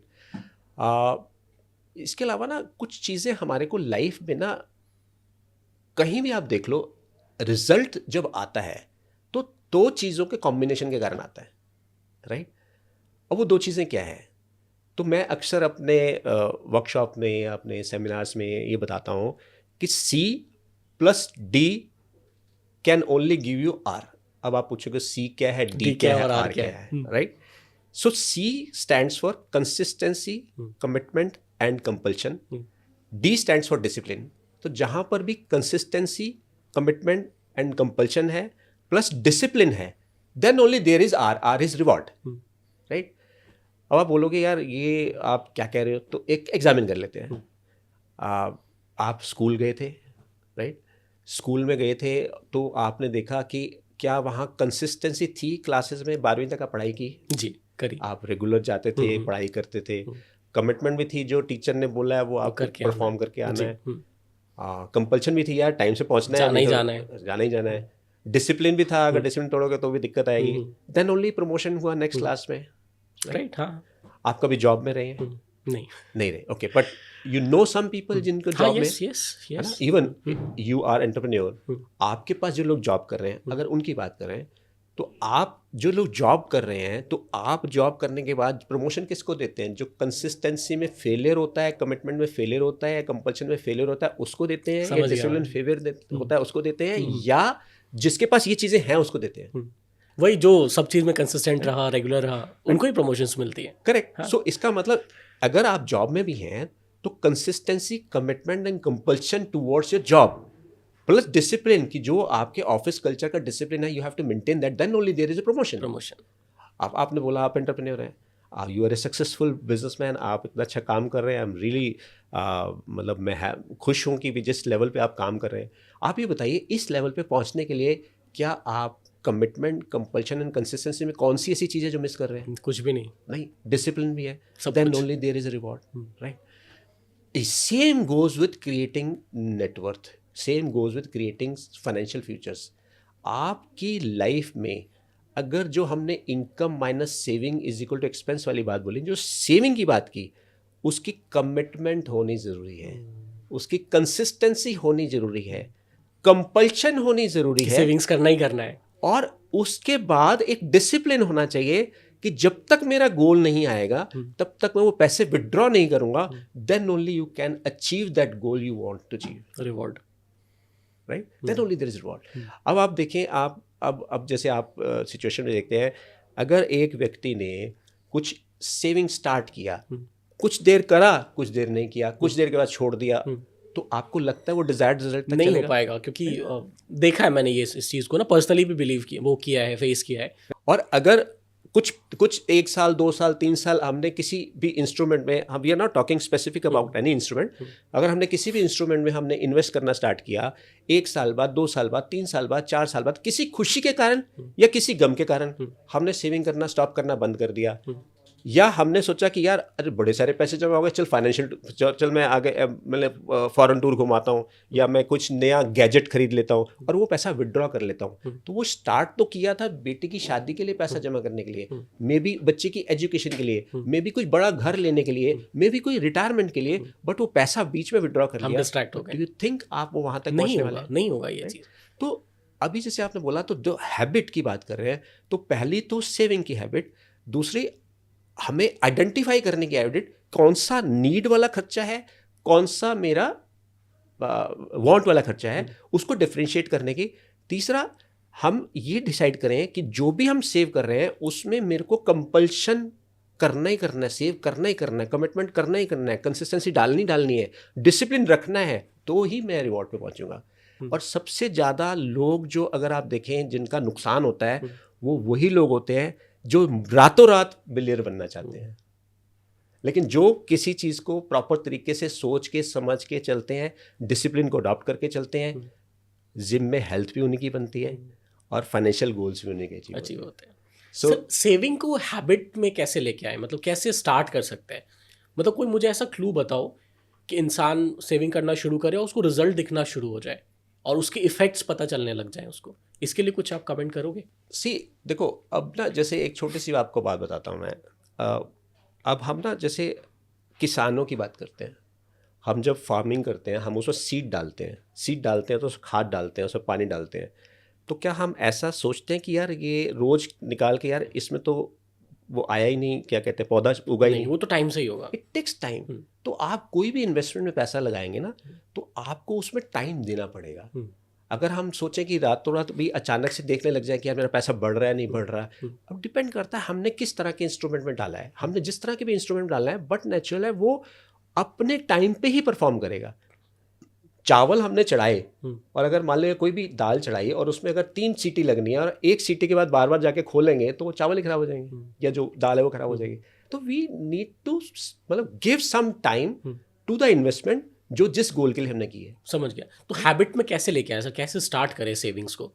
Easiest way बताओ कि ये करो तो उसके लूप में आ जाओगे, फिर तुमको सेविंग में इंटरेस्ट आने लग जाएगा। राइट। तो देखो सबसे बड़ी बात ना, मैं आपको बड़ा सिंपल सा बेसिक सी अगर बात करूं तो बैंक में ना आपके पास, जैसे आपके पास फर्स्ट सैलरी आई, आप सबसे पहले आप एक फाइनेंशियल हैबिट बना लो कि यार मेरे पास अगर कुछ भी पैसा आया, मैंने 20%, 10%, 25%, 30%, डिपेंडिंग आपके और खर्चे कितने हैं, ये आप डिसाइड करो। और उस डिसिप्लिन को मेंटेन करते हुए आप और कुछ नहीं कि एक बैंक में आरडी खोल दो, रेकरिंग डिपॉजिट। आप रेकरिंग डिपॉजिट में अगर खोल के स्टार्ट करोगे, आपको पता है कि यार लेटेस्ट से आपने डिसाइड किया, मेरी एक नॉर्मल आदमी की मान लो 10,000 सैलरी है और उसने डिसाइड किया कि यार मेरे को 20% बचाना है, तो 2,000 रुपये वो आरडी में डालना शुरू कर दे। राइट, वो हैबिट बनाने के लिए ज़रूरी है। राइट, वो भले ही अगर अगेन कई लोगों को क्वेश्चन आएगा कि एफडी में मिलना आरडी में मिलना क्या है, हम उस पर नहीं जा रहे, हम बात कर रहे हैं हैबिट की। फर्स्ट हमें डिसाइड करना है कि हम डिसिप्लिन में आए, फर्स्ट हमें हैबिट क्रिएट करनी है। एक बार हमारे को हैबिट हो गई तो उसके बाद तो हम बहुत कुछ कर सकते हैं। इट इज़ लाइक आप साइकिल चलाना सीखते हैं, तो साइकिल चलाने के बाद आप क्या करते हैं, सबसे पहले ऊपर साइकिल पे बैठते हैं, आप थोड़ा बैलेंस बनाते हैं। ऐसा तो नहीं पहले ही दिन आप 40 की स्पीड पे चले जाएं, नो, बट आप थोड़ा सा बैलेंस बनाते हैं, थोड़ा सा कंफर्टेबल होते हैं, आपको उसकी प्रैक्टिस होती है। Once you are able to मतलब बैलेंस इट, आप उसके बाद उस स्पीड पे जाते हैं। तो शुरुआत यही है कि आप सबसे पहले जो पैसा मिलना स्टार्ट हो, आप उसको बैंक में डिपॉजिट करना शुरू करें, आरडी में। इवन अगर बच्चे जिनको अगर जैसे टीन्स हैं और अगर उनको आप जेब खर्ची मिलती है, उसमें से भी वो एक काम कर सकते हैं। पिगी बैंक में आजकल बड़ा चलता है, पिगी बैंक में थोड़ा थोड़ा पैसा भी, मेरे को जितना पैसा मिला है तो मेरे को उसमें कुछ टाइम के लिए, फ्यूचर के लिए उसमें सेव करना शुरू करना है। बच्चों में स्टार्टिंग से ही ये हैबिट डाली जा सकती है। राइट, तो ये basically it is matter of creating discipline in our lifes. तो शुरू में हमें मतलब पेरेंट्स के थ्रू इस चीज़ को मिलता है, फिर धीरे धीरे हमें खुद को इंस्टॉल करना होता है। सर मेरे को ये चीज़ तो समझ आ गया कि आपके गोल्स के हिसाब से आपकी फाइनेंशियल प्लानिंग पूरी होनी चाहिए, बट क्या कोई ऐसा फॉर्मूला है कि हमें पता है कि XYZ मेरी सैलरी आ रही, चाहे वो 10,000 रुपये महीने का हो या 10 करोड़ रुपये महीने का हो, तो कोई ऐसा फॉर्मूला है जिसको अप्लाई करके हम लोग कि भैया मेरा इनकम तो चलो फिक्स हो गया, मेरा एक्सपेंस ये इतना % का होना चाहिए, मेरा सेविंग्स इतने % का होना चाहिए? See again depends in person to person, उसकी क्या जिम्मेवारियां हैं। नहीं, जैसे जब इनकम हमारा फिक्स्ड हो कि भैया यही अमाउंट हमें आना है, राइट, तो उसका कोई अगर आप फॉर्मूला मुझे बता दो कि नहीं अगर इतना आना है तो इतने को एक्सपेंस करना है, इतना तो सेविंग करना ही करना है, कुछ भी हो जाए। सी देखो इसका ना कोई एक्चुअल में देखो स्टैंडर्ड फार्मूला नहीं है। क्यों? क्योंकि हर व्यक्ति की उसकी जो बैकग्राउंड में उसकी जिम्मेवारियां अलग हैं, उसकी प्रायोरिटीज अलग है ना, उसके लिए उसके गोल्स डिफरेंट है। उसके लिए किसी एक व्यक्ति है जिसके ऊपर उसका फैमिली का कोई प्रेशर नहीं है। एक व्यक्ति ऐसा है जिसके पेरेंट्स लेटर से IAS हैं और उनके पास एक अच्छी रिटायरमेंट वाली जॉब है और उसको पेंशन आती है उनको, और उनके पास घर में और कोई बहने वाला नहीं, लाइबिलिटीज़ नहीं है, उनका अपना घर है, तो मे बी उसके लिए डिफरेंट होगा। वेयरएज एक ऐसे हैं जो मिडिल क्लास फैमिली के हैं, वो भी इसी स्ट्रक्चर में हैं, लेकिन उनके पास 5 बहनें बहने वाली हैं, उन्होंने अपना घर नहीं बनाया हुआ है, वो पेरेंट्स अगर कल को रिटायर हो जाते हैं तो उनकी पेंशन नहीं आ रही है, तो उनके लिए अलग हो जाएगा। So it depends on person to person की लाइफस्टाइल और उनका लाइफस्टाइल किस तरह के लाइफस्टाइल में रह रहे हैं। एक बंदा ग्रीन पार्क में रह रहा है, राइट, और एक बंदा एक कहीं भी आप दूसरी जगह पे कहीं भी रह रहे हैं, राइट। तो इट डिपेंड्स कि आप कहाँ रह रहे हैं, आपकी क्या जिम्मेवारियां हैं, आपका लाइफस्टाइल कैसा जी रहे हैं, उसके बेस पे आप डिज़ाइन होना चाहिए। ये अगेन एक पर्सन टू पर्सन एक अलग होना चाहिए। मुझे नहीं लगता है इसका कोई स्टैंडर्ड फार्मूला होना चाहिए। Okay sir, why is insurance such a big deal in India and is it really important? Okay,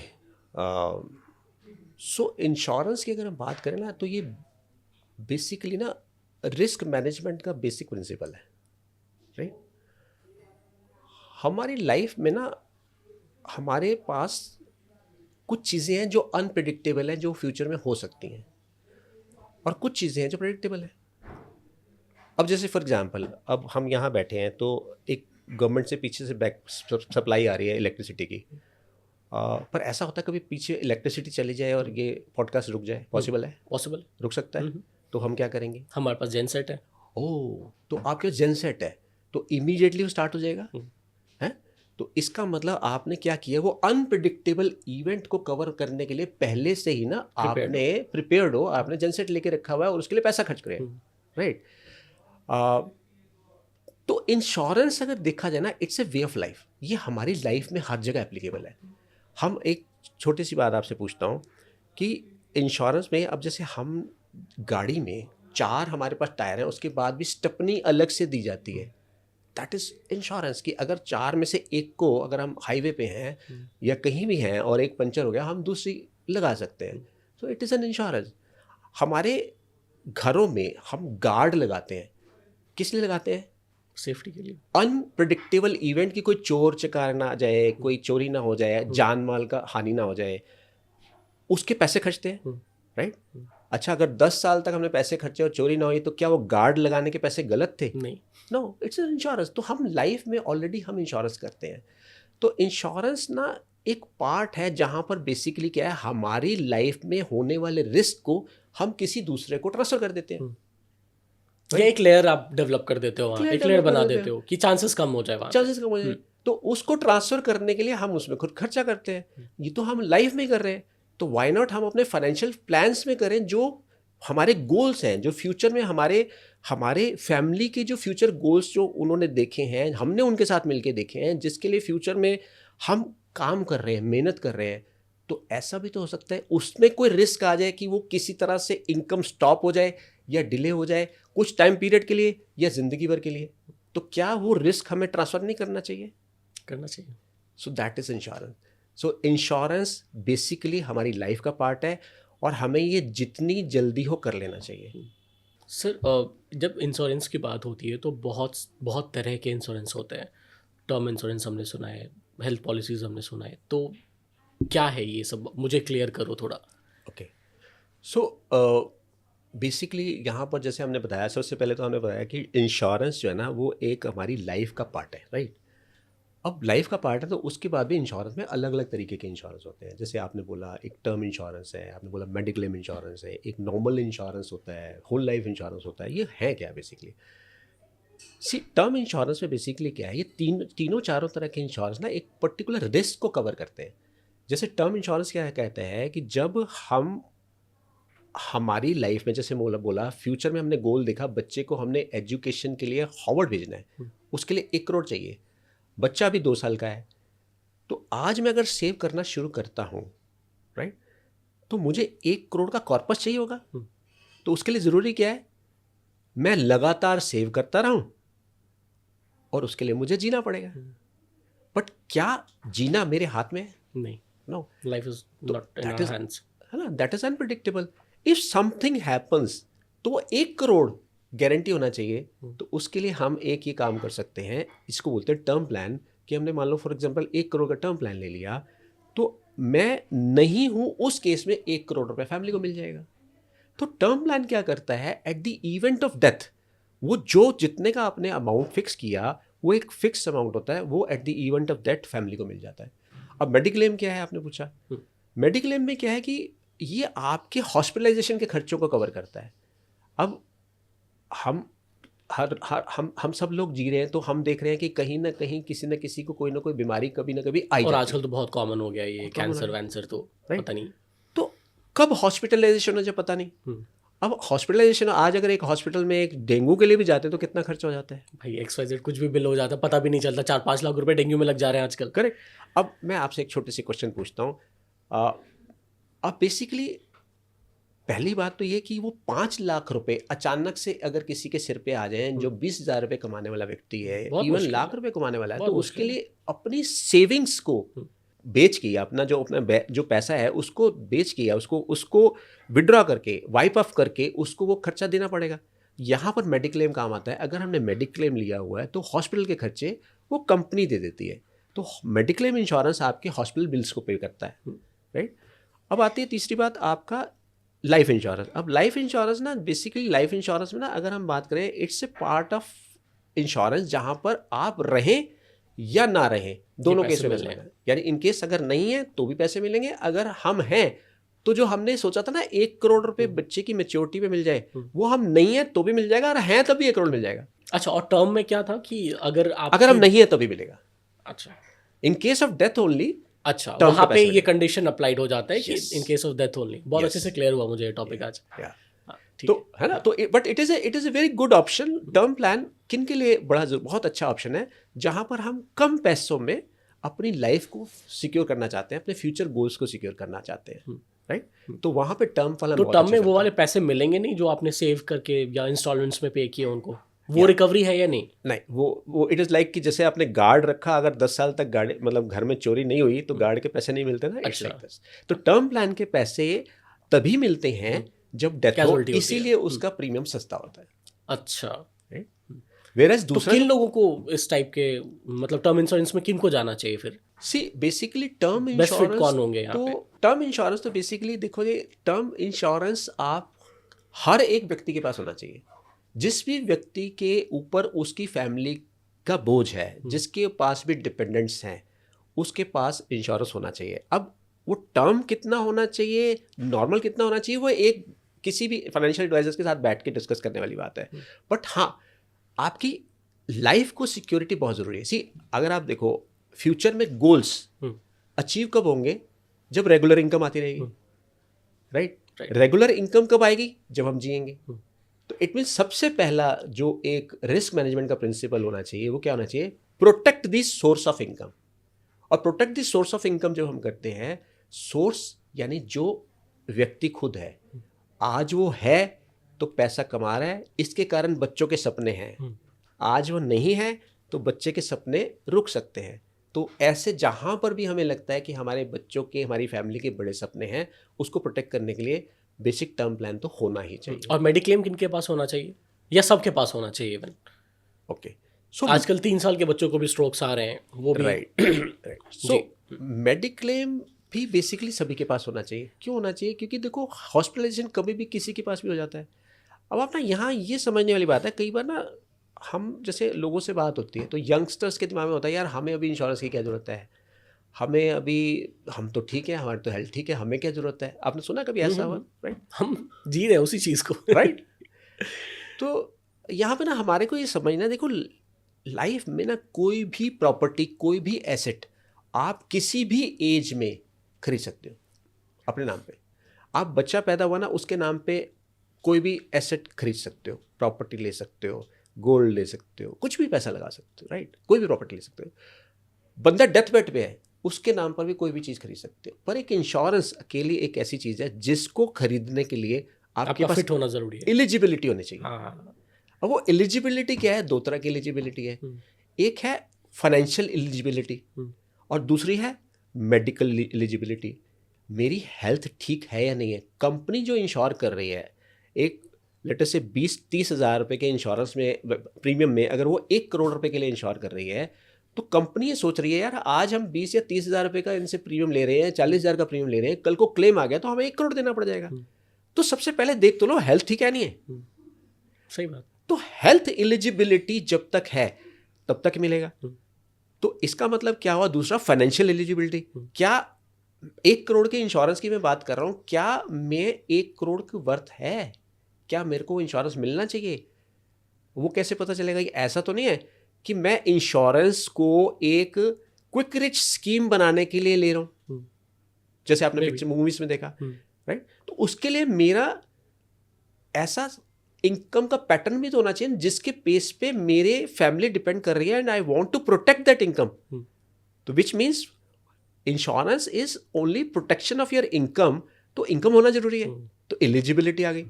तो इसका मतलब क्या है? जब हमारे पास एलिजिबिलिटी हाईएस्ट कब होती है? जब हम इनकम स्टार्ट करते हैं। उस time we are in the perfect of our health, we have the eligibility, क्योंकि हमारी इनकम होती है, पूरा फ्यूचर हमारा ग्रोइंग होता है। तो उस वक्त हमारे को ये नहीं सोचना चाहिए कि भैया अभी मेरी ज़रूरत नहीं है, क्योंकि ये मिलता कब है? जब हमें ज़रूरत नहीं है। जब ज़रूरत होती है तो कंपनी नहीं देती। We need to understand this. Insurance हमें कब मिलता है? जब हमारे को ज़रूरत नहीं होती। और हमें कब लेना चाहिए? जब हमारी ज़रूरत नहीं है। जब ज़रूरत होती है तो कंपनी नहीं देती, या अगर देती है तो उसके एग्जॉर्बिडेंट कॉस्ट भी लगा सकती है, अपलोडिंग भी लगा सकती है, या इवन रिजेक्ट भी कर सकती है। सर अभी तक तो मुझे समझ में बहुत अच्छे से आ गया है कि टर्म इंश्योरेंस कब होना चाहिए, लाइफ इंश्योरेंस कब होना चाहिए, अपने पास मेडिक्लेम्स कब होने चाहिए। व्हाट इफ हम ये ना ले तो क्या कॉन्सिक्वेंसेज है, उसकी बात करें हम एक बार। सबसे पहली बात तो वी प्रे टू गॉड कि ऐसे कॉन्सिक्वेंसेस किसी को देखने ना पड़े। लेकिन हाँ, अगर किसी की सिचुएशन ऐसी आ ही जाए तो आप थोड़ा सा ये समझने की कोशिश करते हैं। मान लीजिए एक व्यक्ति 1 लाख रुपए कमाता है, ठीक है। अब हम बात कर रहे हैं कि अगर कुछ उसे वेल्थ क्रिएट करनी है, फ्यूचर के गोल्स अचीव करने हैं, तो उसे उसमें सेव करना पड़ेगा। आपके हिसाब से आप जैसे अपने साथ के लोगों में देखें, आपको क्या लगता है कोई व्यक्ति जितने पैसे कमाता है उसका कितना % इजीली सेव करता है? May be 10%। 10 मान लेते हैं। अगर 1 लाख रुपए महीना कमाता है और 10% यानी 10,000 सेव करता है, तो साल में कितने पैसे लगे? उसने सेव किए 1,20,000 रुपये। बिल आ गया 10 लाख रुपए का, अगर हॉस्पिटलाइजेशन होगा, वो 10 लाख रुपए उसे इकट्ठा करने में कितना टाइम लगेगा? कहीं ना कहीं 10 साल के आसपास। 10 साल, अप्रोक्सीमेटली 10 साल, 9 साल मान। हाँ, 9 साल 10 साल। इसका मतलब ये है कि अगर एक बिल आ गया और इंश्योरेंस नहीं है तो उसने 10 साल की सेविंग एक झटके में उड़ा दी, जो होनी है फ्यूचर में। ये बात भी है, जो कि प्रेडिक्टेबल हो सकती है। हाँ। एंड अगर थिंक ऑफ ए सिचुएशन, उसने सेव किया ही नहीं। वही मैं बोल रहा हूँ। अब जैसे अब तो हम बात कर रहे थे ना कि इनकम माइनस सेविंग, वो डिसिप्लिन व्यक्ति है और उसने सेव कर रहा था, 10% कर रहा था, उसने 10 साल में 10 लाख बचाया। और 10 लाख रुपए एक डॉक्टर ने कह दिया भैया ये कट लगेगा और ये सर्जरी होना है, 10 लाख लेना है, और 10 लाख रुपए उसके इमीडिएटली चले गए। और अगर मान लो उसका 10 लाख की सेविंग ना हो, तो यानी अगर सेविंग है तो वाइप आउट हो गई, और अगर उसकी सेविंग ना हो तो उसको 10 लाख का लोन लेना पड़ेगा। कितने % में लोन मिलता है? आई गेस कम से कम भी 8-9% तो जाएगा, ठीक है। और उसको पे करते करते आपको क्या लगता है कितना पैसा चला जाएगा? 20 साल की बात करें तो लगभग डबल से भी ज़्यादा चला जाता है।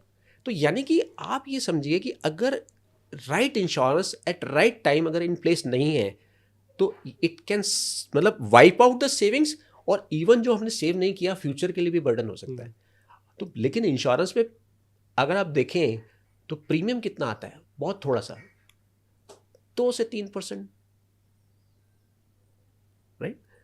इससे ज़्यादा का नहीं होता। डिपेंड करता है किस तरह का इंश्योरेंस, उसमें क्या क्या राइडर ले रहे हो, किस किस तरह का है। एग्जाम्पल दे रहा हूँ आपको। तो it is always better to have insurance in place जब आपकी ज़रूरत नहीं है। सर कई बार ना इंश्योरेंस को एक एक्सपेंस की तरह ही बोला जाता है कि भाई ये भी खर्चे ही हैं, क्योंकि उसका रिजल्ट तो इमिडिएटली दिखता नहीं है। सर इंश्योरेंस बस एक एक्सपेंस ही है या ये हमारे फ्यूचर के लिए कुछ बेनिफिशियल होता है? ओके, मतलब बहुत अच्छा क्वेश्चन पूछा। ये कई बार ना लोगों के दिमाग में आता है जब हम बात कर रहे हैं कि इंश्योरेंस एक एक्सपेंस की तरह मानते हैं, भाई पता नहीं इससे मिलेगा नहीं मिलेगा। और कई बार ना मैं यंग लोगों से बात करता हूँ तो उनको ये लगता है कि यार हमें ऐसा जगह इन्वेस्ट क्यों करना है कि मेरे ना रहने पर वो पैसे मिले, मैं क्यों किसी को दूँ। तो यहाँ पे ना एक अलग से पर्सपेक्टिव है। बट यहाँ आपका क्वेश्चन पे हम बात करते हैं, तो आपने बोला कि इंश्योरेंस क्या एक एक्सपेंस है, तो मैं आपसे एक फर्दर क्वेश्चन पूछता हूँ। घर के बाहर सिक्योरिटी के लिए एक गार्ड लगाना क्या एक सिर्फ एक्सपेंस है, या वो जान माल को हमारे को लाइफ को प्रोटेक्ट भी करता है, एक्सपेंस के साथ में वो लाइक प्रोटेक्शन भी है। प्रोवाइड करता है, राइट? तो आप बेसिक अगर बात समझें, प्रॉस्पेरिटी वहीं टिकती है जहाँ सिक्योरिटी होती है। आपका बंगला है, घर है बहुत बड़ा, उसमें आपने लग्जरीज लगा रखी हैं, आपके पास गैजेट्स हैं, मतलब whatever you can think of that is there, but security proper नहीं है, ताले प्रॉपर नहीं है, गार्ड प्रॉपर नहीं है, उसमें खर्चा लगता है। बट यू थिंक वो प्रॉस्पेरिटी रह पाएगी? नहीं, वो ब्रीच पे है, कभी भी टूट सकता है। सो प्रॉस्पेरिटी को अगर बचाना है तो सिक्योरिटी को लगाना ही पड़ेगा। Insurance provide that security for the future goals of the family, जो सबने मिलके देखे होते हैं, राइट? सो यस, हमें लगता है वो जा रहा है, लेकिन जब वो उसके रिजल्ट्स आते हैं तब एक्चुअली लगता है कि हाँ ये हमने किया तो अच्छा हुआ। हाँ, मतलब वैलिड पॉइंट है ना, क्योंकि लोगों को इमिडिएटली उसका इफेक्ट दिखता नहीं है। दिखता नहीं। हमने कोई सामान खरीदा तो भैया पैसे खर्च किया और ये मिल गया, लेकिन इंश्योरेंस का क्या? करेक्ट। हाँ, मेडिकल इंश्योरेंस में कई बार ऐसा होता है कि लोगों को दिख जाएगा, है ना, रियल लाइफ में। लेकिन हेल्थ इंश्योरेंस में आई गेस जल्दी नहीं दिख पाता है उसके consequences. But investment is like good option, हमें करना ही चाहिए। करेक्ट। सो बेसिकली अभी जैसे बोला हेल्थ इंश्योरेंस में जल्दी नहीं दिखता, तो मैं तो एक्चुअल में जब किसी को हेल्थ इंश्योरेंस के लिए लोग मेरे को कई बार कहते हैं कि सर ये ना मैं हेल्थ इंश्योरेंस के पैसे इतने साल से दे रहा हूँ, इसका इस्तेमाल तो हुआ नहीं, तो मैं बंद कर दूँ क्या? तो मैं उनको बोलता हूँ कि भाई आप इसे बंद मत करो, आप ये सोच के चलो भगवान ने ना एक हर एक चीज़ के लिए खर्चा डिज़ाइन किया होता है कि आपकी लाइफ में खर्चा होना ही है, राइट? तो आप ये मान के चलो भगवान ने ना शायद मेडिकल एक्सपेंसेस के लिए हमारे को एक डिज़ाइन कर दिया है, खर्चा करना ही है। तो आप ये इसे मेडिक्लेम का खर्चा मान के चलो कि भगवान ना करे कि आपका दूसरा खर्चा आना पड़े, कि आपने मेडिक्लेम में खर्चा दे दिया सो दैट आप किसी के तरह बड़ी बला टल गई। कई बार हमारे बुजुर्गों को आपने सुना होगा, कहते थे कि यार ये छोटा सा काम हुआ तो बड़ी डला टल गई। तो ये मान के चलो कि यार इससे पहले कि डॉक्टर कट लगाए उससे बढ़िया तो पैसे ऐसे देने बढ़िया है। फिर भी भगवान ना करे अगर हॉस्पिटलाइजेशन हो जाए तो वहाँ काम तो आ जाएगा। सर कई बार इंश्योरेंस ऐसा है ना कि इंश्योरेंस लोग लेने में बहुत डिले कर देते हैं, बहुत टाइम लगा देते हैं। और मुझे ऐसा लगता है कि अगर अर्ली एज में यंगस्टर्स को समझ आ जाए कि इंश्योरेंस की क्या इंपॉर्टेंस है तब तो ठीक है, नहीं तो लोग डिले कर देते हैं इसको। तो इसको कैसे टैकल करें? सो अभी जैसे अभी हमारी बात हो रही थी, आपने बड़ा अच्छा पॉइंट रेज़ किया कि हम कोई चीज़ इंश्योरेंस में पैसा या लगा रहे हैं तो हमें उसका रिज़ल्ट दिखना चाहिए। तो बेसिकली ना हमारी एक नेचर है कि हमारे को कोई चीज़ ना जब तक उसका रिज़ल्ट ना दिखे ना तो हमें लगता है पैसा वेस्ट है, राइट? आप इसको ऐसे समझिए कि जैसे इंश्योरेंस को हम बाद में समझते हैं, पहले हम समझते हैं कोई भी व्यक्ति कोई भी चीज़ खरीदता है तो क्यों खरीदता है? उसको ना उसकी ज़रूरत महसूस हो रही होती है, या तो उसको एक्चुअल में ज़रूरत है या पीयर प्रेशर के कारण ज़रूरत है, तभी खरीदता है। अब इंश्योरेंस की ज़रूरत तो उसको लगी नहीं, क्योंकि उसको लगता है मैं तो हेल्दी हूँ, मैं तो ठीक हूँ, मैं तो ठीक हूँ, तो इसलिए वो सोचता है मेडिक्लेम क्या लेना है, मैं तो ठीक हूँ, मैं तो ठीक हूँ, इसलिए मेरे को टर्म प्लान क्यों लेना है, मैं को ठीक हूँ, मेरे को क्या होगा। मतलब एक ऐसी सिचुएशन है, कई बार जैसे मैं अपने ऊपर भी बात करता हूँ, तो कई बार मैं अगर ड्राइव कर रहा हूँ तो मैं अगर तेज़ जा रहा हूँ ना, मतलब एक डिज़ायर्ड स्पीड से ज़्यादा स्पीड पे जा रहा हूँ तो मैं कंफर्टेबली जा रहा हूँ। बट अगर कोई व्यक्ति मतलब ऐसी सिचुएशन में जब मैं बड़े आराम से कंफर्टेबली जा रहा हूँ और मेरे को क्रॉस करता है थोड़ी तेज़ स्पीड में, तो मैं ये सोचता हूँ ये तो मरेगा, दिमाग में आता है ये तो मरेगा। तो यानी कि आप देखो हम किस तरह से सोचते हैं। इवन मैं भी कई बार ऐसे सोच लेता था कि यार वो अगर तेज़ जा रहा है तो उसको कुछ हो सकता है पर मेरे को नहीं होगा। So normally we live our life like this कि यार मुझे तो कुछ होगा ही नहीं, तो मुझे ज़रूरत क्या है, मेरी तो रिटायरमेंट आएगी नहीं, मुझे क्या ज़रूरत है, आज थोड़ा ज़रूरत है, आज तो मैंने अभी कमाना शुरू किया, रिटायरमेंट किसने देखी है। तो एक्चुअल में हमें महसूस ही नहीं होता, हमारे को नीड ही नहीं दिखाई देती, हमें महसूस ही नहीं होता, लगता ही नहीं कि इंश्योरेंस की ज़रूरत है। जबकि अभी जैसे मैंने आपसे बोला कि इंश्योरेंस एक ऐसा इंस्ट्रूमेंट है, वो आपके पास तब होना चाहिए जब आपको उसकी नीड नहीं है। क्योंकि जब नीड होगी, नीड कब होगी? जब लगेगा यार कोई ना कोई डायग्नोज कर दिया डॉक्टर ने। तो अगर आप ये समझो, अगर कोई डायग्नोज हो गया, डॉक्टर ने कोई डायग्नोज कर दिया, क्या उस डिजीज हो गया आपको, हाँ, लाइफस्टाइल डिसीज हो गई, तो क्या उस वक्त इंश्योरेंस कंपनी क्या इंश्योरेंस दे देगी? नो, या तो देगी नहीं, या मे बी एग्जॉर्बिटेंट प्राइस पे देगी। तो इसका मतलब क्या है कि इंश्योरेंस तब लेना है जब जरूरत नहीं है। तो यहाँ पर बेसिकली जो आपका क्वेश्चन था कि लोग क्यों डिले करते हैं, कारण यही है कि उनको लगता है मेरी नीड नहीं है, वेयरएज इसको लेना तब चाहिए जब नीड नहीं है।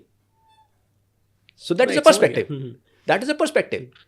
सो इट इज नॉट कि मेरी नीड नहीं है तो मुझे लेना है, इट इज मेरी नीड नहीं है इसलिए लेना है। हम लोग रिटायरमेंट के बारे में कैसे प्लान कर सकते हैं, जबकि हमें लगता है रिटायरमेंट तो अभी बहुत टाइम बाद होना है हमारा, या हम धंधे से बाहर जाएंगे या नौकरी से बाहर जाएंगे? करेक्ट।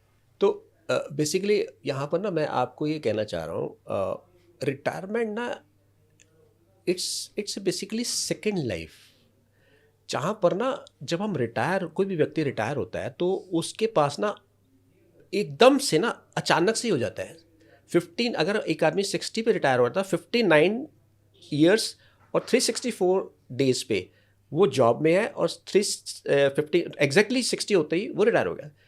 तो जिस दिन वो रिटायर होता है उसके पास 8 घंटे ऑफिस के और 2 घंटे के ट्रैवल का 10 घंटे स्पेयर हो जाता है उनके पास। तो वो सारा दिन खाली है। तो अब एक व्यक्ति जिसने इतने साल तक काम किया, एक रूटीन में रहे, डिसिप्लिन लाइफ जी, उसके लिए अचानक से वो घर बैठ गया, तो उसके लिए शुरू में तो मे बी उसके लिए एक लग्जरी हो सकती है, but over a period of time वो उसके लिए एक प्रेशर बन जाता है। तो उस वक्त व्यक्ति को क्या चाहिए होता है कि वो एक एजाइल रहना चाहता है। जब आप देखेंगे रिटायर होने के आप 60 साल के बाद जब वो बंदा रिटायर होता है, शुरू के 2-3 साल के बाद आप देखेंगे लोग कई बार हेल्थ डिटीरियरेट होने शुरू हो जाती है, राइट। उसका कारण क्या है? आपने कई जगह सुना होगा कि रिटायर होने के बाद अपने को एक्टिव रखें। वो व्यक्ति एक्टिव रहेगा, एजाइल रहेगा, तभी बात बनेगी। तो उसे 3-4 चीज़ें चाहिए होती हैं। वो क्या चाहिए? He wants to be agile, he wants to be autonomous. पहले रिटायरमेंट से पहले वो अपने डिसीजन खुद लेता था। वो कोई भी काम करना है तो वो फैमिली को बता देता था, मेरे को ये काम करना है, मेरे को घूमने यहाँ जाना है, मेरे को ये करना है। बट अगर रिटायरमेंट के बाद भी वो अपना वर्चस्व रखना चाहता है, वो ये नहीं चाहता कि मेरे को बच्चों से पूछ के जाना पड़े कि क्या मैं हरिद्वार चला जाऊँ। रादर देन ही वो ये चाहता है कि बेटा तू मुझे बता कि मैं हरिद्वार जाऊँ या वाराणसी जाऊँ। अगर उसके पास जेब में पैसे हैं तभी बात कर सकता है वो तभी बात कर सकता है, वो डिपेंडेंट है, राइट। और हो सकता है उस वक्त उसके पास पैसे हैं तो बच्चा भी कहे पापा हरिद्वार वाराणसी क्यों कह रहे हो, आप एक काम करो ना, आप अमेरिका क्यों नहीं घुमाते, क्योंकि उसे पता है मैंने तो देने नहीं। And think of a situation जहां पर वो, आई एम नॉट सेइंग कि बच्चे देना नहीं चाहते, बट उनकी लाइफ में अपने ही बड़े प्रेशर हैं। They are also going through lot of competition, जहाँ पर अपनी खुद की फैमिली उन्हें संभालनी, वहाँ पर हम उसके लिए प्रेशर बन जाए। तो रिटायरमेंट के टाइम क्या चाहिए? एक एजिलिटी चाहिए आपको। रिटायरमेंट के टाइम आपको क्या चाहिए? आपको एक ऑटोनोमस फाइनेंशियल कॉन्फिडेंस चाहिए, आपको एक एसोसिएशन चाहिए। आप चाहते हो कि आप मैं यार दोस्तों के साथ उठूँ, बैठूँ, मिलूँ, मैं कभी घूमने जाऊँ, आप कहीं ना कहीं किसी जगह पे अपनी सेवा देना चाहते हो। ये सब चीज़ों के लिए you need to have some flow of income. और जब फ्लो ऑफ इनकम कैसे आएगा आपकी लाइफ में? जब आपने उसके लिए प्लान किया हो। क्यों? क्योंकि 60 साल के बाद अगर आप गवर्नमेंट जॉब में नहीं है तो पेंशन तो आने वाली नहीं है, और आजकल तो वो भी खत्म हो चुका है, वो भी खत्म हो गया। तो अगर आप 60 साल के बाद जस्ट इमेजिन अगर 90 साल तक जी गए, 100 साल तक जी गए, तो वो पैसा कहाँ से आएगा? वो उसके लिए बड़ा ज़रूरी है कि रिटायरमेंट के लिए हमारी प्लानिंग होनी चाहिए टू सेव आवर डिग्निटी। उस टाइम आपका फिजिकल हेल्थ आपके सपोर्ट में नहीं होगा, आपका मेंटल हेल्थ आपके सपोर्ट में नहीं होगा। तो आप ये देखो कि सारी उम्र 40 साल तक काम किया तो हमारा हाथ ऐसे रहा बच्चों को देने के लिए। तो क्या 60 साल के बाद वो हाथ ऐसा हो जाए? ऐसा कौन से पेरेंट चाहते हैं? एटलीस्ट पेरेंट्स तो नहीं चाहते हैं, कोई नहीं चाहते। तो ऐसा है, अगर हम ऐसा ना रखें, पर कम से कम ऐसा भी नहीं होना चाहिए, ऐसी प्लानिंग तो होनी चाहिए। और ये कब होगा? जब आपके पास रिटायरमेंट प्लान इन फोर्स है, राइट। अब क्वेश्चन आता है कि रिटायरमेंट प्लान तो जरूरी होगा क्योंकि लाइफ जीनी है। कब जीनी है? अगर 2 तरह की लाइफ में रिस्क होते हैं, dying too early is also risk and dying too late is also risk. Dying too early risk क्यों है? क्योंकि अगर डाइंग टू अर्ली हो गया डिपेंडेंट है, उनकी लाइफस्टाइल खत्म, तो डिपेंडेंट के लिए जो गोल देखे वो खत्म हो गए. बट अगर डाइंग टू लेट है, it is a risk for self. मान लीजिए मैं 60 के बाद इनकम खत्म हो गई और मैं 90 साल तक जी गया, तो इफ आई हैव टू, मतलब मेरे को किसी से मांगना पड़ जाए, तो वो मेरी डिग्निटी पे कितना बड़ा चैलेंज है, वो कितना बड़ा प्रेशर है. वो कहते हैं, एक सेइंग है, if you have silver on your hair you must have gold in your pocket, right. तो अगर पैसे हैं ना रिटायरमेंट के टाइम पे, तो हम कुत्ते को भी बिस्कुट खिला सकते हैं, और पैसे नहीं है तो वाइस वर्सा एक डिफरेंट भी हो सकता है कि हमें ऐसा बिस्कुट खाने की भी नौबत आ सकती है, राइट. तो इसलिए it is really really very important to have retirement plan in place. और कब करना चाहिए? जितनी जल्दी करो, बिकॉज जितनी जल्दी करो. हाँ, बिकॉज आपको नहीं पता. See, date of retirement is predictable but date of death is not predictable. अब आपको पता है 60 में रिटायर होना है, और डेट ऑफ डेथ का तो पता नहीं, 80 जिएंगे, 85 जिएंगे, 90 जिएंगे. तो अगर मान लो अगले 25-30 साल के लिए आपको प्लान करना है, और आपकी अभी हमने बात की थी अर्निंग स्पैन ही 25-30 साल का है, उसी स्पैन में आपको अपने रेगुलर खर्चे भी करने हैं, अपनी फैमिली की ड्यूटीज भी निभानी है, रिस्पॉन्सिबिलिटीज भी निभानी है. अगर आपने रिटायरमेंट के लिए आपने टाइम गवा दिया, तो हम जो बात कर रहे थे, स्टार्ट अर्ली रीच सेफली, तो 50 साल पे आ गए, 55 साल पे आ गए, 45 साल पे आ गए, तो रिटायरमेंट के लिए कॉर्पस खड़ा करने के लिए कितना मुश्किल हो जाएगा. तो it is always good to have retirement plan in place, and जितनी जल्दी स्टार्ट कर सके that is the best part, right. तो आज का ये एपिसोड हम लोग यहीं पे ख़त्म करते हैं, और रोचक जी के साथ मिलके मुझे बहुत अच्छा लगा, और मैं उम्मीद करता हूँ कि आप सब ने भी इस पॉडकास्ट के थ्रू अच्छा नॉलेज गेन किया होगा. और ये मैसेज मैं आप सबको देना चाहता हूँ कि जितना जल्दी आप अपने सेविंग्स को स्टार्ट करोगे, आपकी बेटर लाइफ, मतलब लाइक लेटर लाइफ जो है वो काफ़ी स्मूथ जाएगी. Start investing now.